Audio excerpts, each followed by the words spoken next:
Hi guys, this project begins with a project I did last year. It was a brick wall. I made it basically out of a box, PVC, and newspaper. I formed the newspaper to look like rock, placed it on top of the box by taping it, painted it black, and this is what it looked like.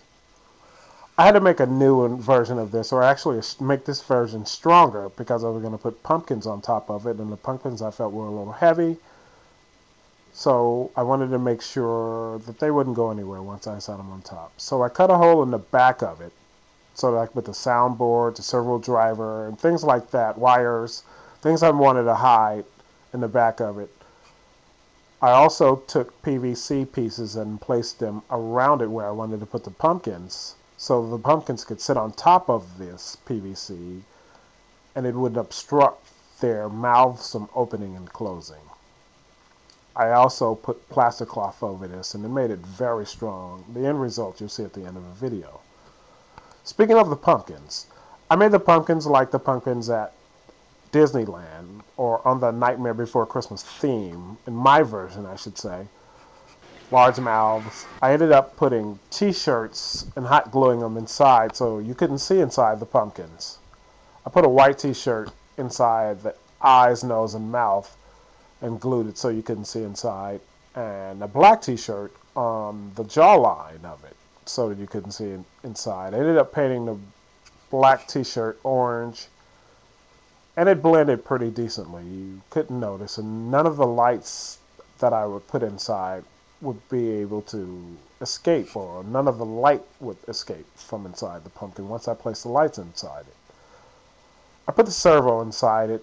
I put a piano wire on the servo that went to the bottom of the jaw, actually the jawline, so that it would allow it to open and close freely.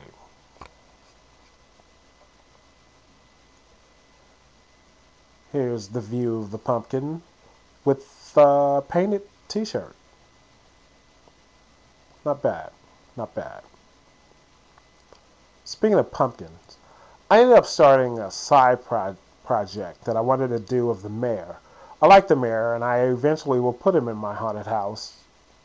Maybe talking eventually, something like that. But I wanted to see how it would come out if I took a pumpkin and put the mayor's face on it. I ended up putting it on a reindeer motor, putting a hat on top of it, putting some lights in it, and it didn't come out bad. I'm going to also put this in my haunted house as well, in my Nightmare Before Christmas scene.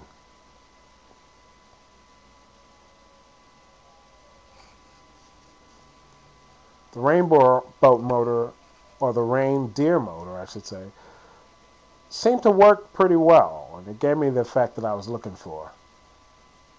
I was pretty happy about that part. Okay, getting to my first Sally sculpture, I started Sally with a pumpkin as well. Now, her pumpkin was a little different from Jack's, although they were the same size pumpkin. I ended up making the eyes large, and I put a hinge on her mouth that made it open out. The eyes I knew had to be real large, so what I ended up using was those balls you buy at or you see at Chuck E. Cheese, stuff like that. The larger balls. I ended up putting two servos, one for each eye, and then a servo for her mouth. So that gave me a total of three servos.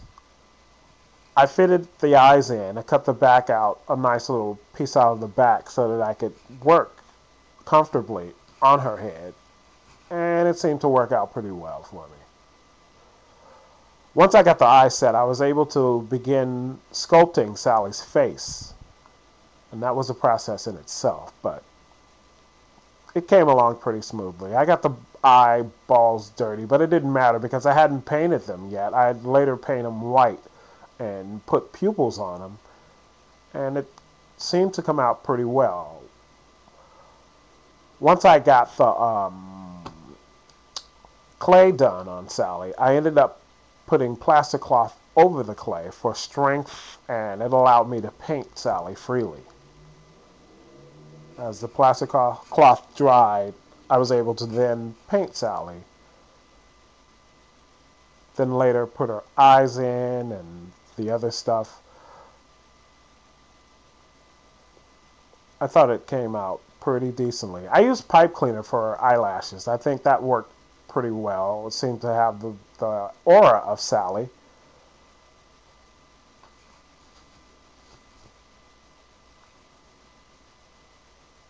At least the aura of Sally. I got a wig for Sally. The wig I ended up getting out of a costume that they sold in a store. So I kind of killed two birds with one stone. I have the hair as well as her clothes.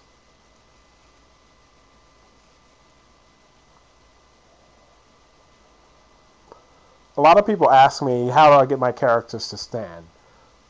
I use 2x2 plywood boards with flanges and pipes on them. I screw the flanges, or drill a hole, screw the flanges with nuts and bolts onto the plywood, and allows the characters to stand without worrying about them falling over. It's pretty strong. You should give it a shot. I recommend it highly. As I begin to form Sally's body, I use cardboard, plaster cloth, tape. I just kind of use everything to get the form. I even used those balls that I put in her eyes for her breasts. It came out okay. I was pretty satisfied with the result of it. I had a long time to work on Sally, and between work and all my daily life, I took my time with it, and I was pretty happy with what I ended up with as far as Sally was concerned. At least her body, I should say, at this point. Now, her hands I made with rebar wire, clay, hot glue, PVC, and those wooden little balls with the holes in them that you buy from Michael's Art Supply. I made the form with the clay. I poured the hot glue inside that form with the rebar in it, and I formed the fingers. This is a result of after I poured the clay, or actually the hot glue, and then the complete one is the one that you see on the left. Not bad, cartoony. This is what it looked like formed on her. I put plaster cloth on her chest so that it would be nice and even. I also put that flower that she held in the movie, that she saw the vision of the Christmas tree burning. It was a flower turned into a Christmas tree. You guys know which one I'm talking about. Don't play dumb, okay? Anyway, I always paint my boards black. It looks a little neater, and it's a nice presentation once you got the character all situated. This is what Sally looked like completed. Her costume dress, her hair. She's ready for her close-up, sir.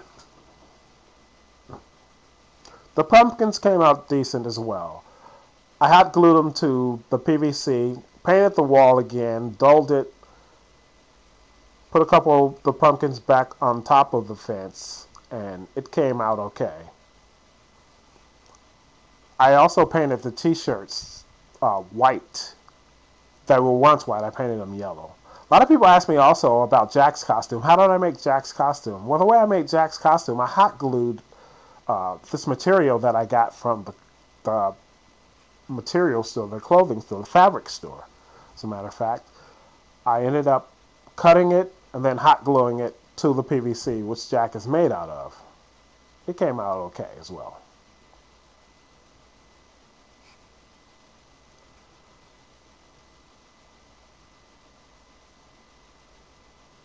Sally's eyes move left and right. Her head turns. Jack's also has servo in his head as well. I removed the reindeer mode. This is the board that I use to control everything. It's called the Wizard 11. They sell it at Blue Point Engineering. It's a little expensive. You see, I got two of them, but I needed them for the amount of props that I have. I also have Zero. I'm not going to show Zero online. You have to come to my haunted house to see Zero. But Zero is pretty nice. Remember, he's a ghost dog. I made him a ghost dog. This is a finished product of everything that I did. I hope you guys enjoy it. Have a happy Halloween. Enjoy your prop making. And I'd be interested in your comments. See you next time, guys. And thank you so much for stopping by. And thank you all for your comments and emails and stuff like that. I appreciate it.